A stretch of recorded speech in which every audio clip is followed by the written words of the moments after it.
Broadcasting from the Woodpecker Studio in the great state of New Hampshire. Welcome to the Sounds Like a Search and Rescue podcasts.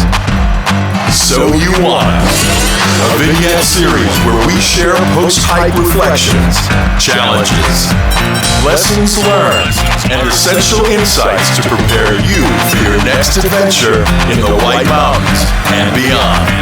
So let's get started. Shall we?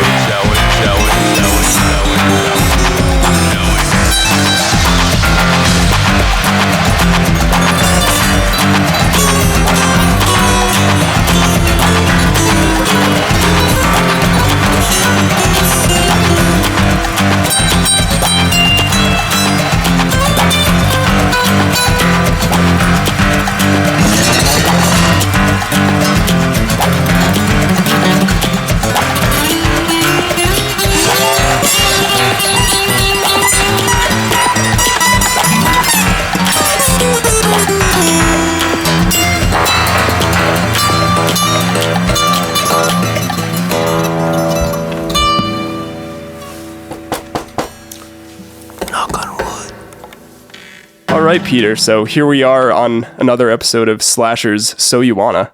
And we've recently been out to the smaller, but still pretty lengthy and kind of up and downy Belknaps range pretty recently. So we figured we'd do a recap. I know we were just out there a few days ago and then kind of wrapping up a good chunk of the range. We've done 11 out of 12 of them at this point. So I'm thinking we probably can speak to most of the challenges of hiking in the Belknaps.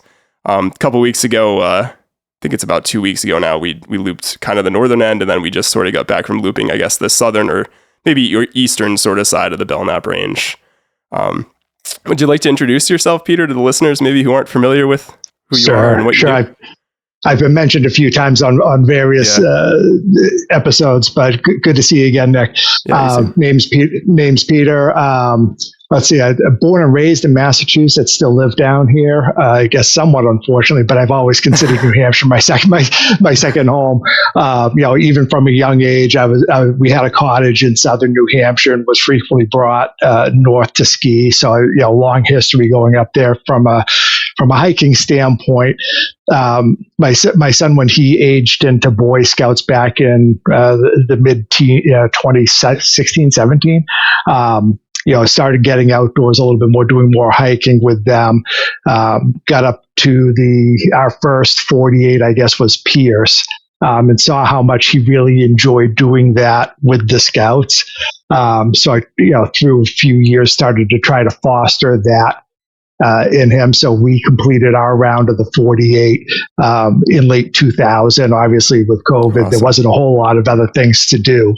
But then after we finished the 48, I still get out with him a lot. He's in college now. But so I'm a redliner by list, but I do follow a lot of other stuff. And, this time of the year, I try to stay below the snowpack because I'm just kind of done with hiking snowshoes by the time April rolls around. So it's good to get out with you again. We've been hiking as a group here and there. So that's I guess my backstory. Yeah, it's been a good time, and I'm glad you mentioned. So this was actually sort of I'll call it your brainchild a couple weeks ago when we got up there. I had never been to the Belknaps range before, and you kind of brought up that good point that I think all of us were looking at, which is it's a good place to sort of dodge that snowpack that's lingering, of up in the former White Mountains this time of year, and kind of sticks around. I mean, especially this year, I think that snowpack will be up there probably well into late April, early May, especially above 3,500, 4,000 feet in spots. So for those of you not familiar with the Belknaps Range is located more or less in the Lakes region of New Hampshire. I know that the Greater Lakes region, I think some people consider that maybe like part of like Newfound Lake and kind of Squam Lakes, but I think when most people think of lakes in New Hampshire, they probably think of the big one, which is Lake Winnipesaukee. So the Belknap Range more or less is sort of south central, or I guess, yeah, really just south sort of Winnipesaukee, if you're actually looking at a map. As far as the towns that the range is actually located in, it's actually located within the towns of Guilford, Gilmanton, and Alton, New Hampshire. The range itself was named for Jeremy Belknap. And it's funny too, I think even on Slasher and some of the former episodes, maybe Mike has gotten grief mostly for saying, kind of pronouncing Belknap incorrectly. But it is basically the Belknap Range. You got the nap, sort of like if you're saying the word known or something like that. And Jeremy Belknap was actually one of the authors of the first comprehensive history of New Hampshire. And he was actually a member of a very early scientific expedition, and we're talking 1784 early, so a while back, to Mount Washington itself. He didn't actually reach the summit, but he did participate in one of those expeditions. So that's sort of where the name of the range comes from. And as far as the mountains themselves and what constitutes the Belknap Range, and we'll talk about this obviously as a whole topic, sort of with the Belknap Range, but we did break it up into basically two different hikes, which we'll dive in a little bit more as far as the routes. There are 12 peaks that are actually you can do for a list and get a patch. We can kind of send a link in the episode notes and talk a little bit more about how you could go about getting that patch. But the first part of the range and the first hike we sort of did was more or less the principal peaks of the Belknap Range, and this is more towards the northern side. And on this northern side, going north to south, you have Mount Rowe at 1690 feet. You have Gunstock Mountain at 2250 feet, which is also the home of the Gunstock Ski Resort. You've got Belknap Mountain, which is sort of the crown peak of the range and the namesake at 2382 feet. And then heading down from there, you've got Piper Mountain at 2044 feet. And then as you sort of continue down, I guess south, you've got Whiteface. You've got Mount Sweat or Sweat Mountain, which actually isn't technically a peak you need to hike on the quote unquote list to do the Belknap Range. And then as you head sort of down through that central part, you get to where Peter and I just were several days ago, kind of heading east towards Alton Bay in Winnipesaukee. And you've got a ridge that basically extends east off of Belknap. And within this, you've got Strakeback Mountain at 1910 feet. And then you've also got Mount Clem, Mount Mac, Mount Anna, all kind of lingering around that 2,000 foot range. And then you've also got the Quarry Mountains with East and West Quarry Mountain. And there's also a pretty well-known pond over here called Round Pond that sits at 1652 feet. And it's supposed to be a really nice spot kind of at the foot of Mount Clem. We actually didn't check this out while we were there because we were kind of just trying to go along that ridge line and bag those peaks, but it's supposed to be a very beautiful spot. Did see some pictures of it, and it looks like it's probably somewhere cool just to visit in itself, even if you're not getting at any of those summits. And I think I just might have left off the very eastern sort of terminus or southeastern terminus of the range, which is Mount Major. And a lot of people know Mount Major for and we can attest to this now, it's a good bang for your buck, I think, kind of view peak. It's got mostly open, got like 270 degree views, maybe 360, maybe not from one spot 360, but if you're kind of going around those ledges, but maybe like a mile and change was like 1.5 or something to get up there. And maybe around 1,000 feet or so. And you've got really great views across Winnipesaukee, Alton Bay. When we were up there, I'm not sure if we were just a little too low or it might have just been kind of hazy and stormy, but I'm assuming if it was really clear, you'd sort of be able to see up to Mount Washington and some of the higher peaks in the Whites. But a very cool range. Again, you're not getting up into even the 3,000 foot range, which I think on paper, you might be, and this is kind of my experience too, when we first kind of did our first loop there, which we can get into. But I was thinking, I'm like, these are smaller mountains. Like, how much up and down can we be doing? But you can get in a solid day. Like, I think both days we did were in the ballpark of 10 plus miles and 3,500 feet of elevation gain. So you're doing some pretty good mileage. And even on that ridge line, it seems like almost all the peaks within the Belknap range have good, like at least 150 to maybe even 400 foot kind of climbs up and down between the coals to sort of get up and down. Anything you wanted to add, Peter? sort of about? I would just emphasize, that, even though they are shorter, like I said, I think the highest one is Belknap at right around 2,500. And, it's a pretty quick hike to get up to the ridges. So those hikes down and back up to the next ridge can be scrambled here and there, right? So some of them are pretty sedate, but some of them you might be using your hands to pull yourself up. Yeah, 100%. So as I mentioned earlier, we sort of broke up, and granted, the way that we both hashed through these lists, we actually have Mount Rowe left, which is that very northern end. It's just north of Gunstock. We technically haven't done that one, but we did think, since we've been up 11 out of 12 at this point, that we can probably speak pretty well, or generally pretty well, of the range as a whole. So there's a couple different parking areas for how to actually access the Belknap range. The two biggest ones are probably the one on the west side of really the Gunstock side of the Belknaps, and this is on Carriage Road, where we did sort of our first loop hike. And the other big one is really on the east, which leaves from Alton sort of up Mount Major. And there's a couple different smaller trailheads in between.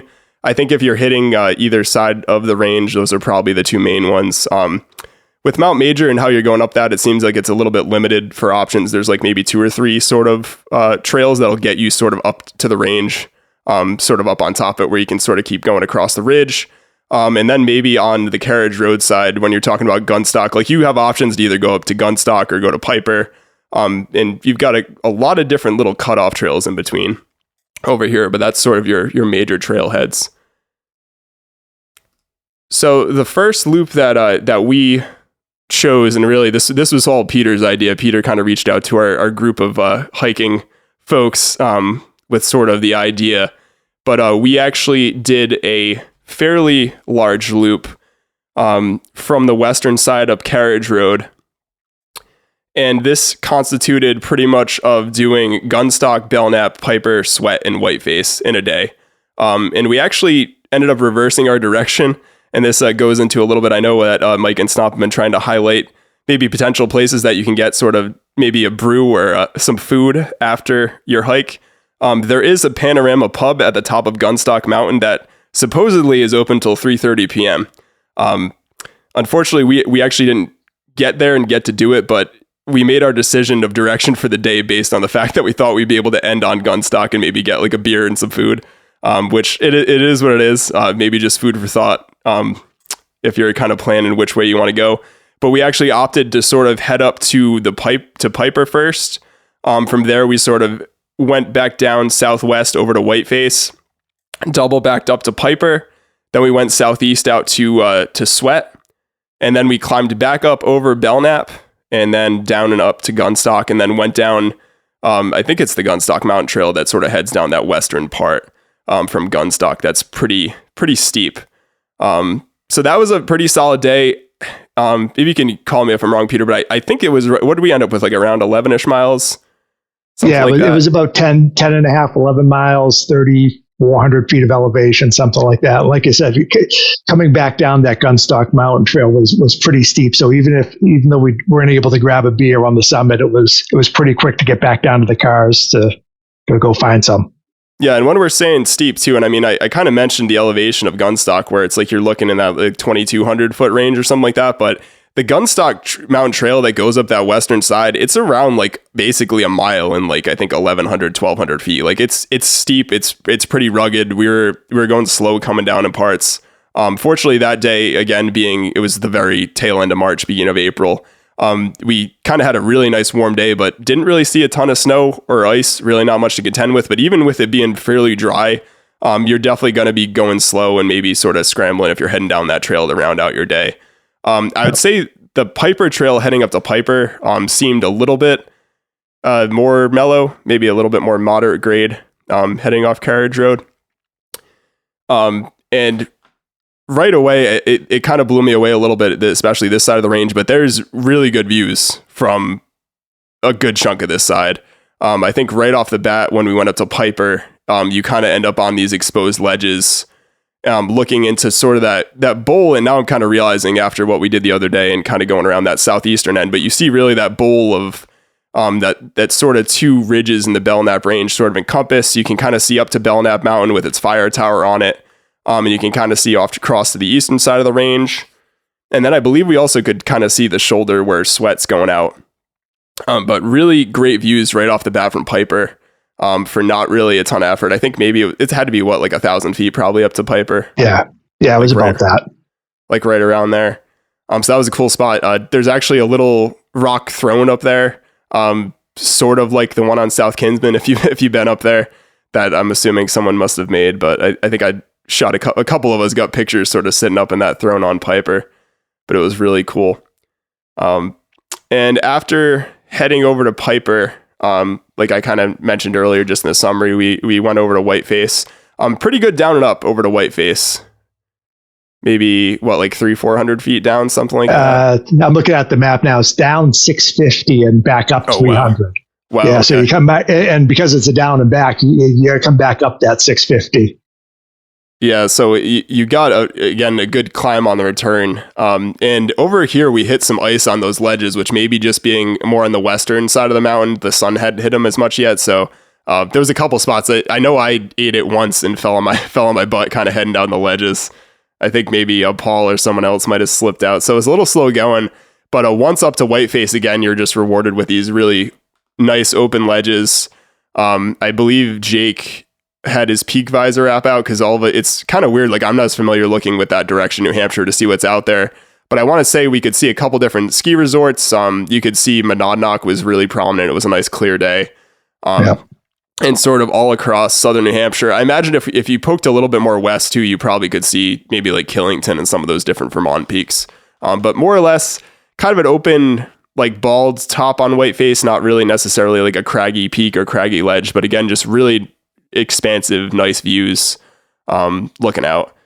And as Peter sort of mentioned, the climb going back up to where the junction of Piper and where we branch off to Sweat was pretty legit. It was a pretty good climb. Again, a 650-foot climb, and pretty, I wouldn't say it was insanely steep, but you're just on ledge and it just doesn't let up basically until you sort of get to that next intersection. All right, so the next branch of sort of this hike, Peter took as a Sweat, which we all realized later that Sweat's not really on any list. So one might have asked why. So Peter knew, but we were kind of asking. I figured it was on something. I'm like, oh, this must be a fire tower or something. But Sweat it's still a really nice summit. We were kind of just giving him a hard time and joking, because God forbid we hike something that doesn't have any meaning for a list or something like that. That's what we're all about here, right? But Sweat really nice. And I'd be curious, sort of looking at the stats for this, how much down and up it was. I imagine you got that on hand, but there was a heck of an up section coming back up to where Piper was from Sweat. Yeah, it's not dissimilar from Whiteface. Actually, it's down 600 and up 100, right? So it's mostly down. Then you kind of pop up right at the bottom of it, and then you got to come back that 600 again, back up to Piper. Yeah. So I mean, by the time you're going out to Sweat, and did want to, I guess I'll touch upon Sweat. To me, didn't have as nice views as Piper or Whiteface, but it still had a pretty nice viewpoint looking. Guess sort of south from the summit. Probably one of the nicest viewpoints of the day, though, was on the Vista Trail that takes you to Sweat, where maybe it looks like it's probably about halfway, maybe a third of the way down in between, third of a mile, half a mile. There's a really expansive vista, which is nice because it's called the Vista Trail, so that kind of makes sense. And I think we chilled here for quite a while. I think Peter at one point was like, "Okay, guys, we got to keep moving. Got to keep moving here. We got some mileage left." But a really, really nice open area. It looks like someone actually even set a fire pit up there. And it reminded me, like, if you've been at Wachusett, sort of maybe like the Echo Lake Trail, and where or High Meadow Trail rather. It reminded me of that. Like it almost like has an orchard sort of feel to it, but just like a lot of these trees and sort of open field area. And because of this time of year too, with no leaves, we just could see like out. It seemed like forever, like super clear. Not looking at anything particular for big peaks, but just a really nice view of the lakes region. And a super cool spot on that Vista Trail. It seemed like a lot of people just go down to where that vista is and they don't go out to Sweat and they just kind of turn around.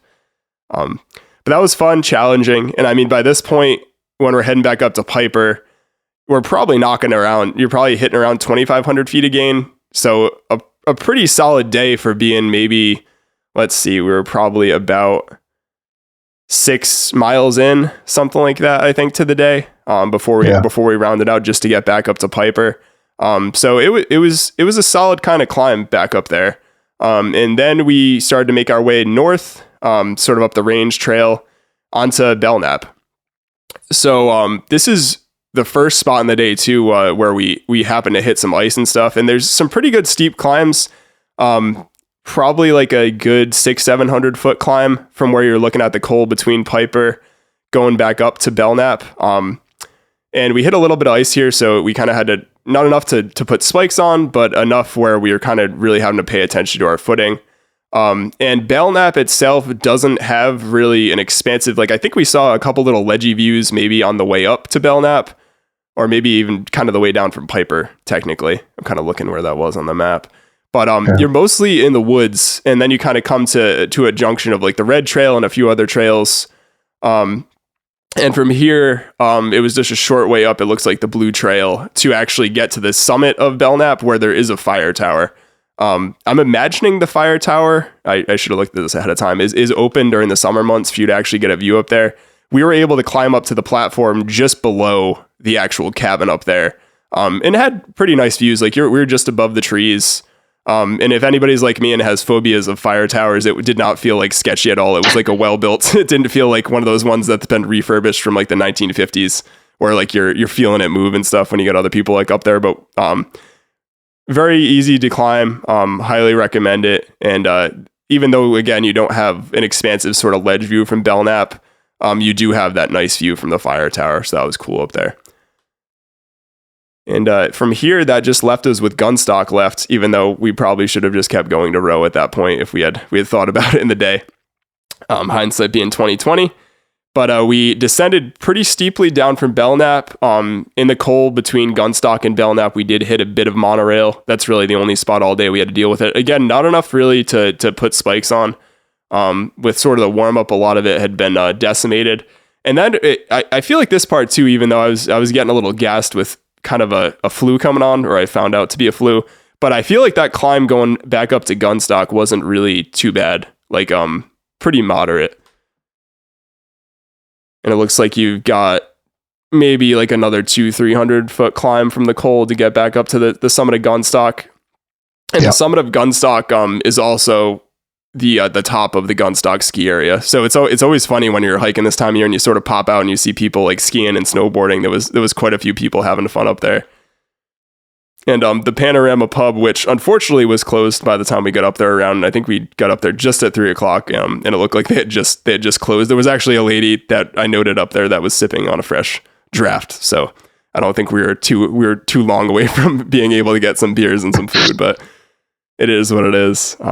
And I think here too, other than maybe Piper and Whiteface, the nicest view of the day, like the view from Gunstock, the top of that was really gorgeous.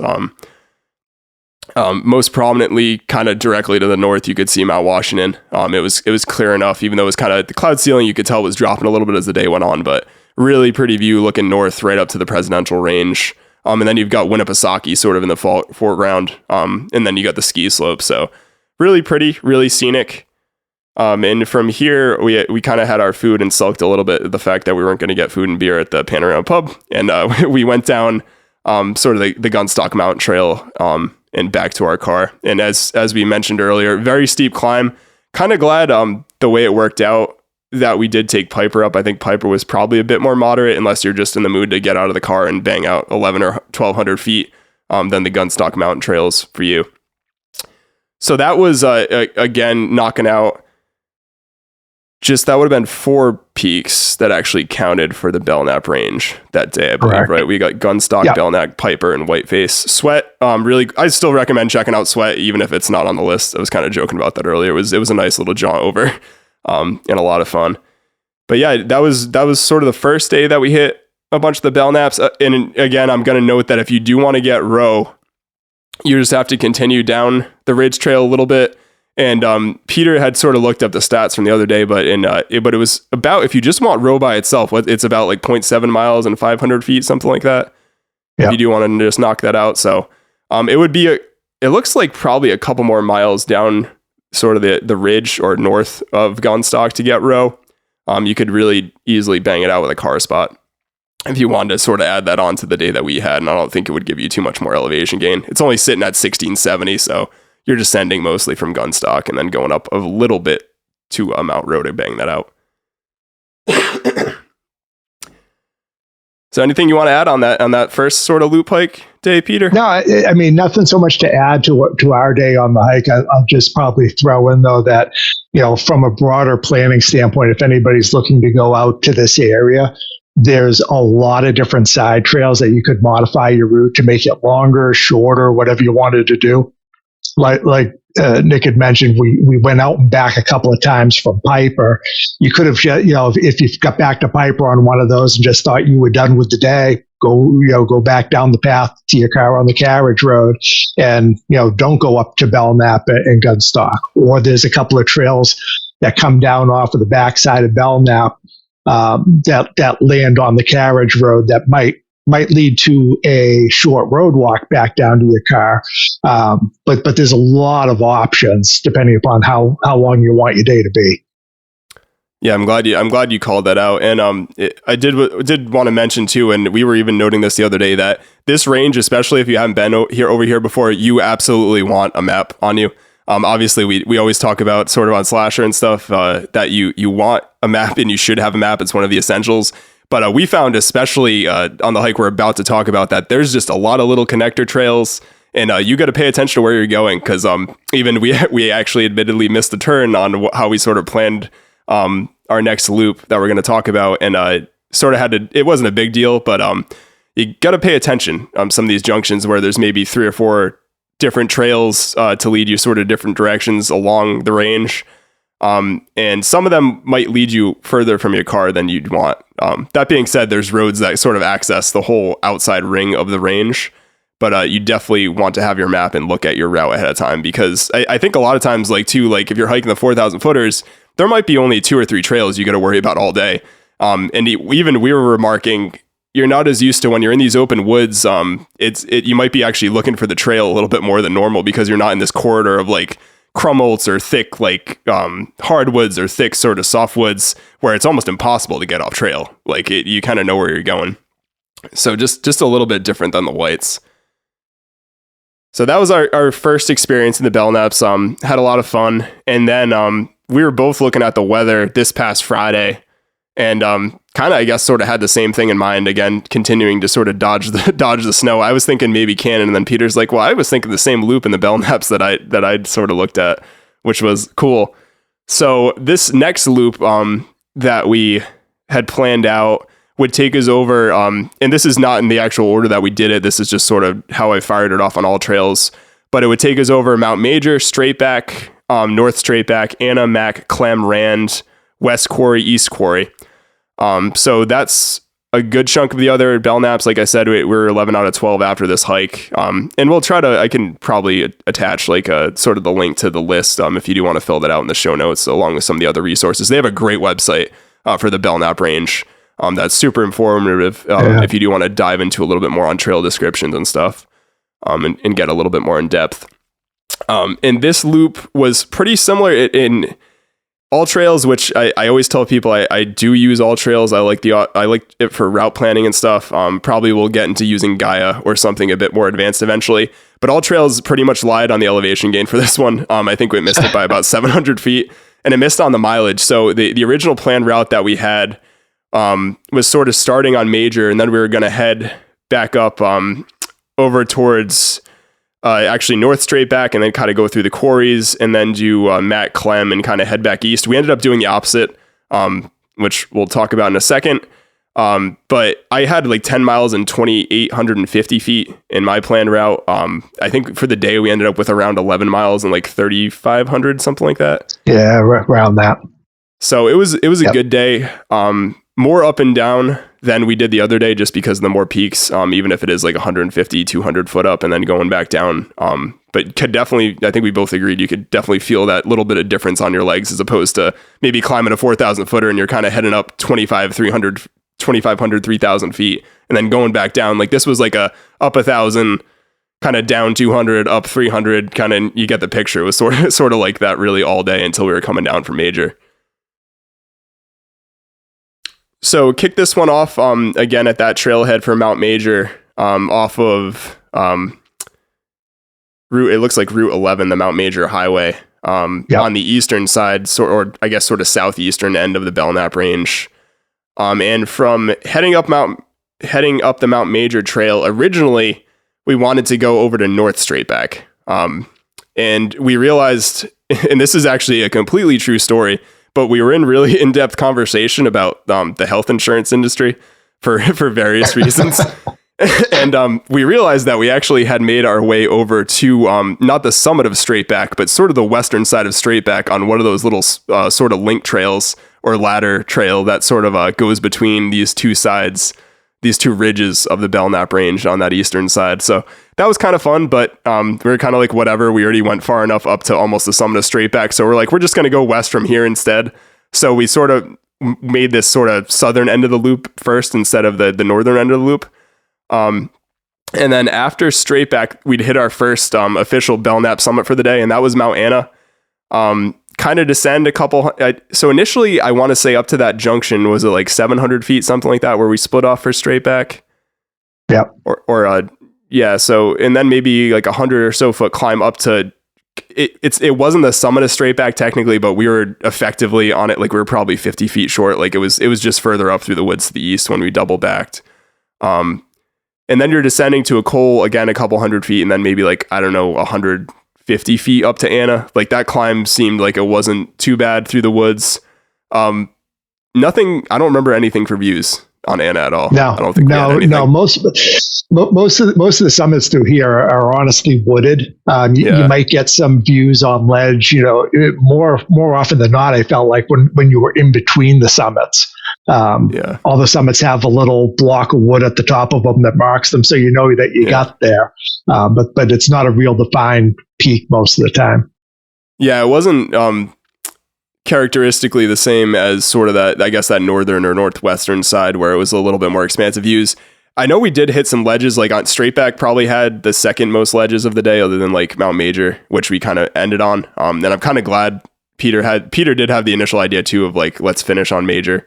We'll finish with the nice views and kind of nice spot rather than start with that and then be on these wooded peaks. But yeah, you pretty much climb up Mount Anna through some nice woods, and there's just a little sign there with some of them just kind of look like someone sharpied like Mount Anna in the elevation or whatever the name of the peak on it. But it's kind of cool. At least you're getting to the summit and seeing something there. And from Mount Anna, we continued back down into a coal. And this had a bit more of a descent. It looks like we dropped down to about 1,400, 1,300 feet, something like that. And then you're going up to the summit of Mount Mac next, correct? Yep. Yes. And that's about a 300 foot elevation to get back up to Mac.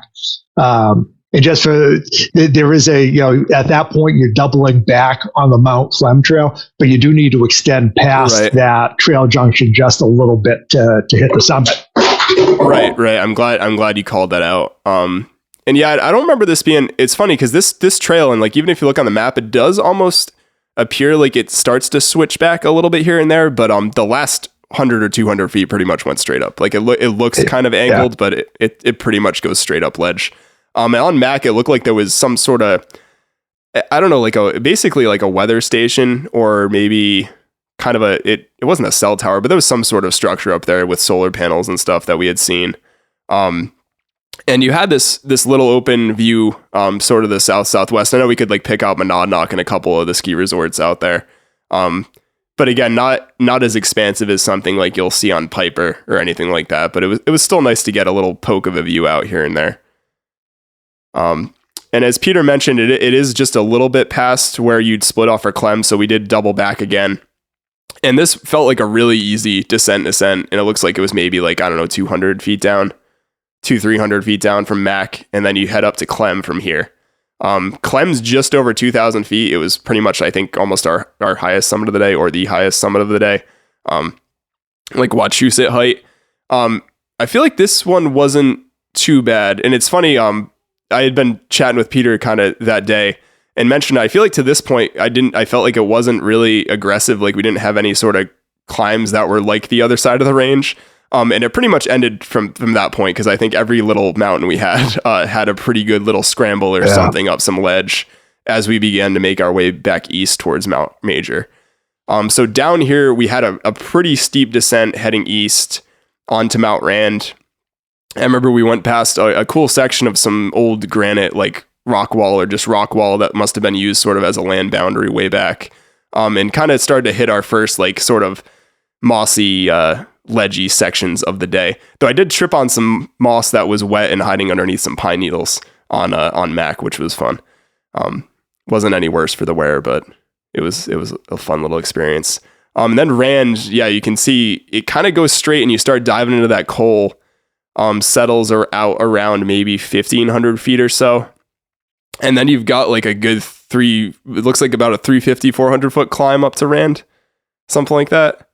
Yeah, so this section in between Clem and Rand is just about a half a mile, and it's down 300 up 200. So on average, it's 1,000 foot a mile, and there's a couple of sections in there that are a bit steeper than that. Yeah. Yeah, the trail kind of went straight up for a bit. And at this point, too, I think this was the first time during the day where we're actually kind of looking to see where we're going a little bit and starting to look for blazes. It seemed to us like just not as many people venture out to this western side. Maybe unless you're going for the patch or the grid patch for the Belknap range, that you're just not out here. Rand did have, no, this wasn't the one with the ledges yet. I'm trying to think if Rand had I think Rand had a very little section of ledge that was open up. Yep. I think I took a little video here. But again, kind of just hit the top of a trail sign, or the top with a little sign on it saying, hey, like Mount Rand, with the elevation. And then east through here, we descend again pretty steeply. Looks like down to around 1,500 feet from the almost 1,900 foot summit of Rand.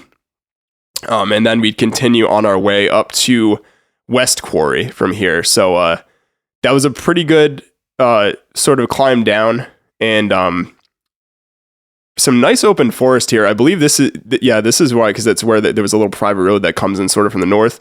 But over here, we took note of, it looked like a microburst or something must have rolled through there. Like there were some really, really big trees that were all sort of split down in the same direction. And it looks like someone had their work cut out for them as far as clearing it off the trail a bit.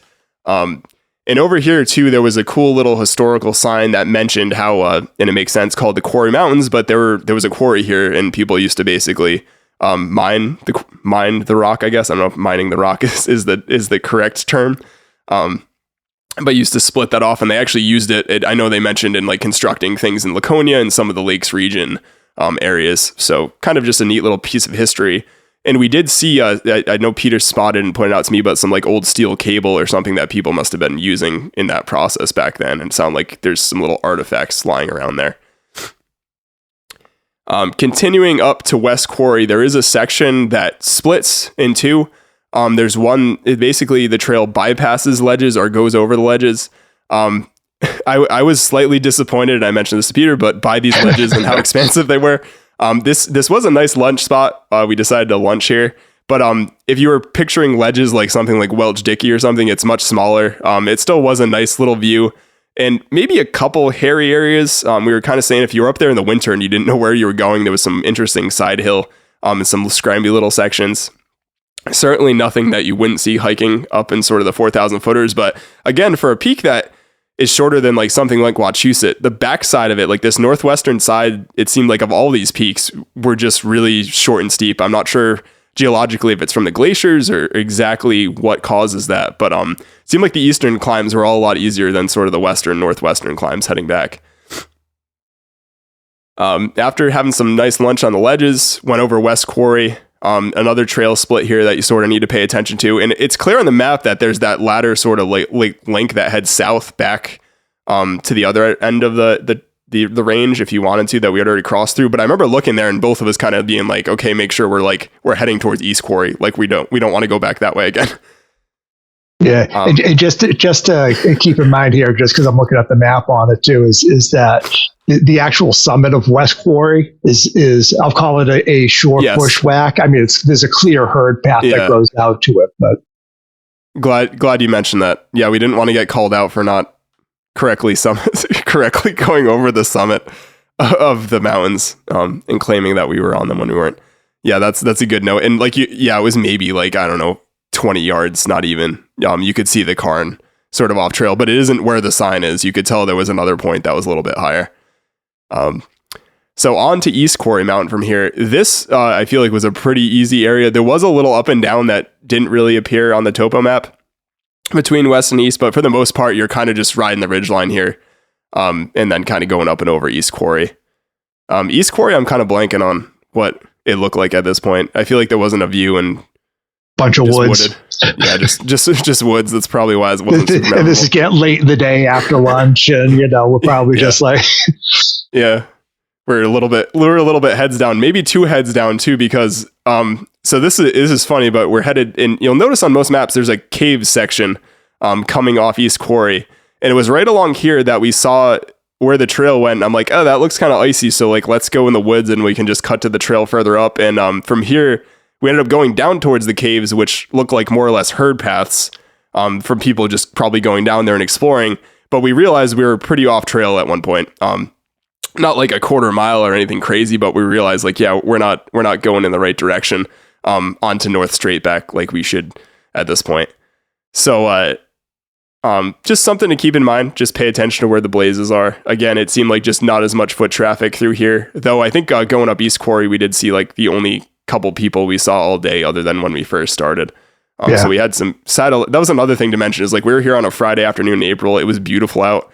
Like 50, 60 degrees, sunny all day. And we saw like nobody until we got to Major pretty much through the whole day. Yep. So on to here, we made our way to North Straight Back, which not on any lists. It's just the peak north of Straight Back Mountain. And we double back to where we had incorrectly crossed over before, up to Straight Back Mountain. And this time, instead of heading west out to sort of Clemenmac in that area, we made our way back east and continuing on to Mount Major.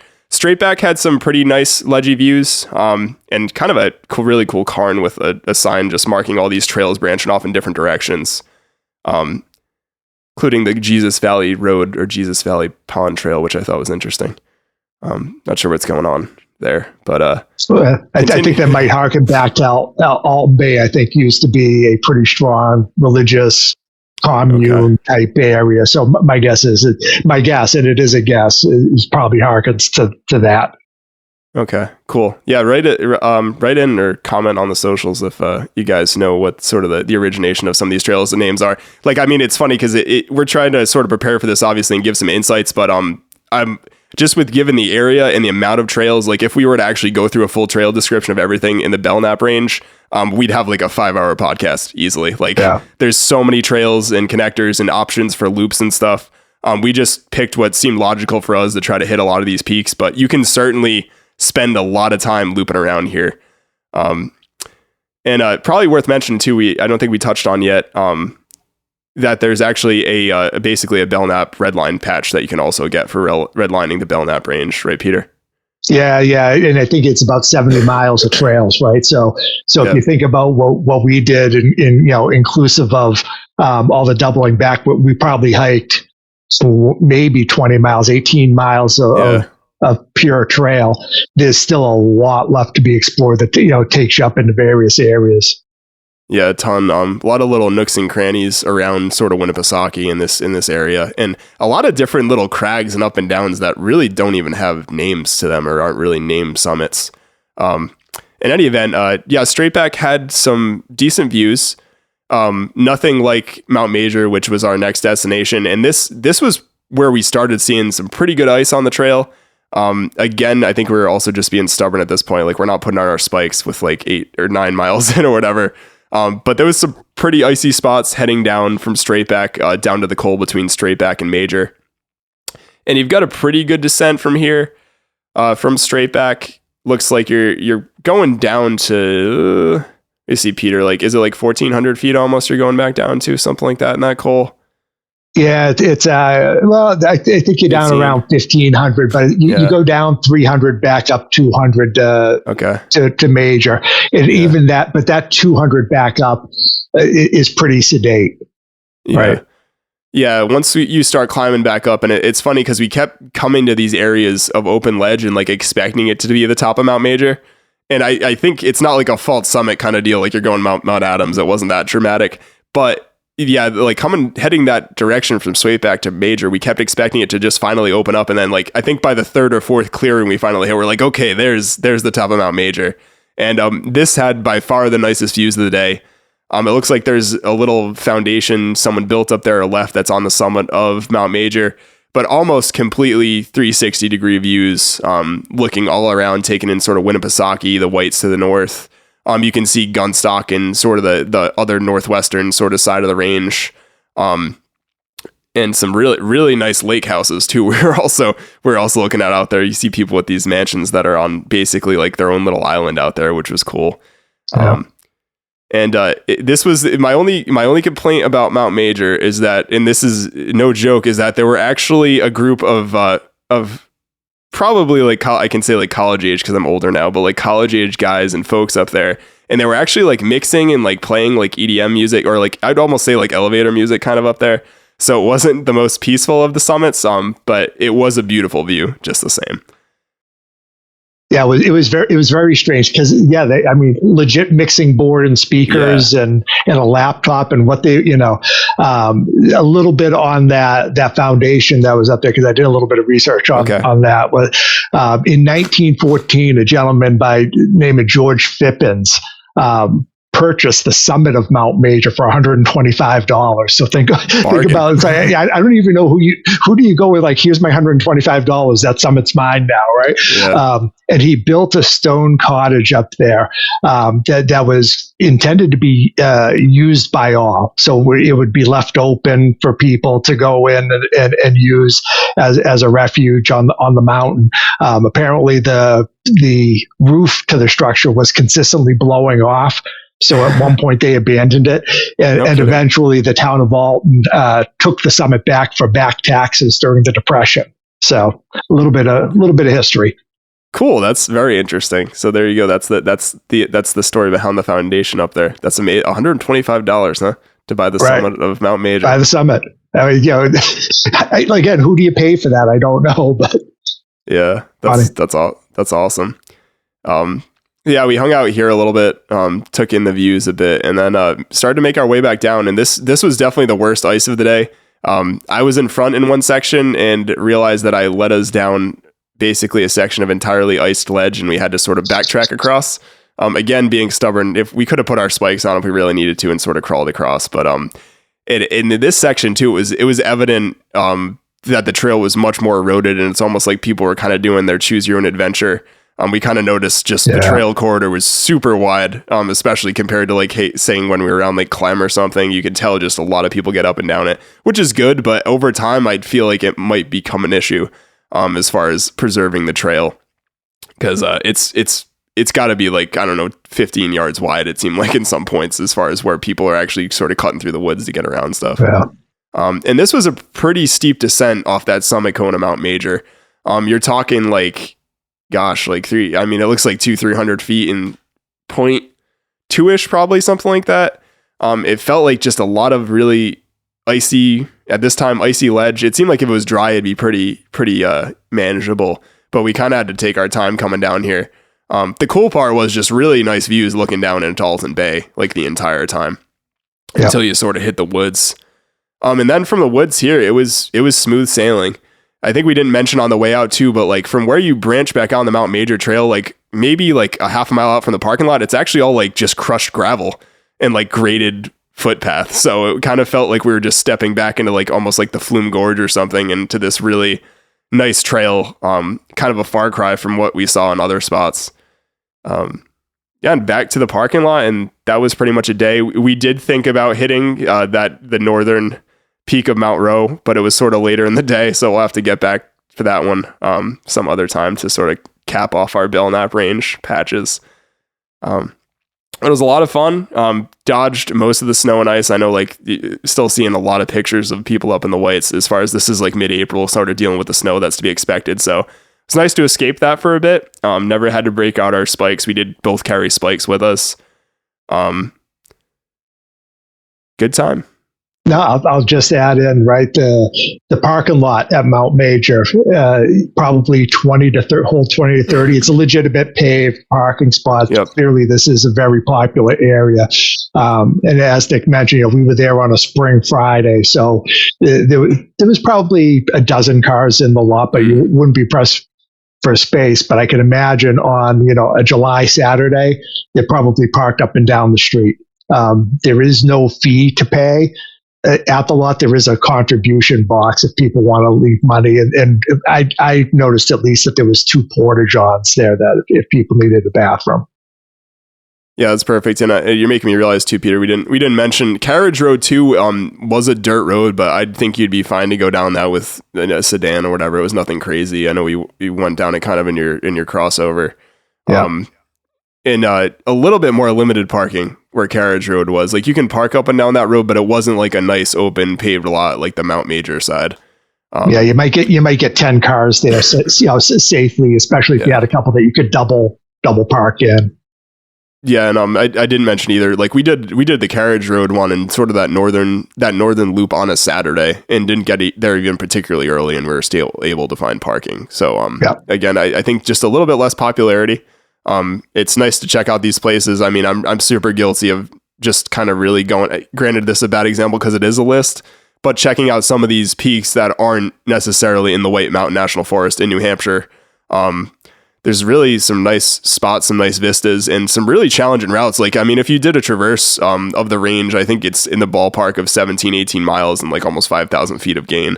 And you're talking a lot more up and downs than you're going to get doing a couple 4,000 footers, even if it's like Adams Madison or something. So you can certainly get a workout and get a full day here if you want to. Or alternatively, if you want to go up with your family, like I definitely would like to try. You can just bang out Piper or something, do like 1,000-foot, 4-mile loop. You can make a ton of options, as Peter mentioned, with traverses. There's a couple other different trailheads we didn't mention, and other roads that you probably can park on and sort of make your own adventure on taking as many peaks as maybe you want to. You definitely can camp out here too. We're kind of regarding where I don't know how much you can't camp. Yeah, no, there's actually I had to do a little bit of digging and research on that. Okay. But there actually is no overnight camping out in the range. Gotcha. No fire. Okay. And even though we found that fire pit, wherever it was, there's no, by law, no fires. Okay. Yeah. All right. Well, thank you for calling me on that. Yeah, so don't go camping.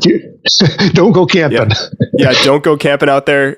The other thing on that tangent I did want to mention is that definitely pay attention to where you are. We got off trail a little bit, but a lot of these areas are kind of adjacent to private land. So definitely be respectful of sort of signs and notices that you see posted. Like I know, I believe when we were out to Sweat, we passed a sign saying that maybe it was sort of like a right of way or something on a private landowner's property. Yeah. Like make sure, and this goes for like wherever you're hiking in the Whites or I guess anywhere in the country, is that you got to remember a lot of these areas are still land or adjacent to land that people own. So definitely be respectful of, and this goes, maybe common sense goes without saying, but be respectful. Like don't do anything stupid. Don't light a fire on the property. Don't camp anywhere in the Belknaps, but certainly don't camp on like an area that might be someone's backyard. A lot of these people might be like hunting or fishing or doing other things out there too. So you really want to be respectful and make sure that we sort of take care of what these people sort of their wishes for what they want to do with their property, and make sure that it doesn't get closed off so it doesn't cause an awkward situation where someone can't get through there anymore to get to a peak. So definitely want to be respectful of that. Just kind of combing through sort of just a couple other points. I kind of mentioned this where we're hiking, but this time of year, plenty of water sources. If you don't want to carry a water out there in the Belknap range, I'm not sure how good it is in the summer, but it seemed like every col we crossed with snowmelt had flowing streams and pretty good looking water, not even like gross water, like not muddy or anything like that. You could definitely get away with filtering water most of the day, even through a long hike up here. Any other sort of main points that you want to touch around, Peter? I think if anybody's looking for a more detailed description of the different trails, all of this is laid out in the Southern New Hampshire Trail Guide. So, pick that up if you're looking. Obviously that's going to include a lot of the stuff in the Ospies, Belknaps, over to Monadnock. We'll have the maps in it that you need to get out and make sure you know where you are while you're out there. Absolutely. And the website belknaprrangetrails.org is sort of the website that we were referencing. That's a great resource for all these trails, sort of high-level information, maps, everything else, if you do want to check out the Belknap Range. And there are a couple different spots to check out post-hike if you are looking for food or sort of a beer. We actually checked out the Powder Keg Pub at Gunstock Mountain. It's basically in the base lodge. It's one of their eateries that they have down there, but pretty decent food. I'd say ski resort food. It wasn't like a fanciest meal, but if you're just hungry after you hiked and you want a beer or drink and you want some food, it was a great place. It's again right at the base of Gunstock, so no matter where you are hiking on the range, it's probably not a bad ride. There are a couple little breweries around Winnipesaukee that aren't too far away. You've got Twin Barns Brewing down in Meredith, Burnt Timber Brewing and Tavern. You've got them in Wolfboro. There's Lone Wolf Brewing Co. That's basically right down on Winnipesaukee in downtown Wolfboro. And then you've got Gusto Tap House. That's right around Center Harbor. So those were just some of the top places that I haven't checked out all of them myself. But they're all kind of highly recommended and sort of in that area. If you finish post hike and you're hungry, and maybe the Panorama Pub was closed and you couldn't get anything. We'll forgive Gunstock Resort. Yeah. Cool. Well, hopefully this was helpful for everybody. Highly encourage you to check out the Belknap Range. I think it's a good call this time of year, kind of like the Ospies, some of those southern New Hampshire peaks, where if you aren't feeling the snowshoes for a bit and you just want to get out and get some nice views and some challenging miles in, the Belknap Range is a perfect spot for that. Great. All right, Peter. Well, thank you very much for hopping on for the So You Wanna, and hopefully we'll get out again soon. And we'll catch you next time, everybody. Thank you. Good to see you.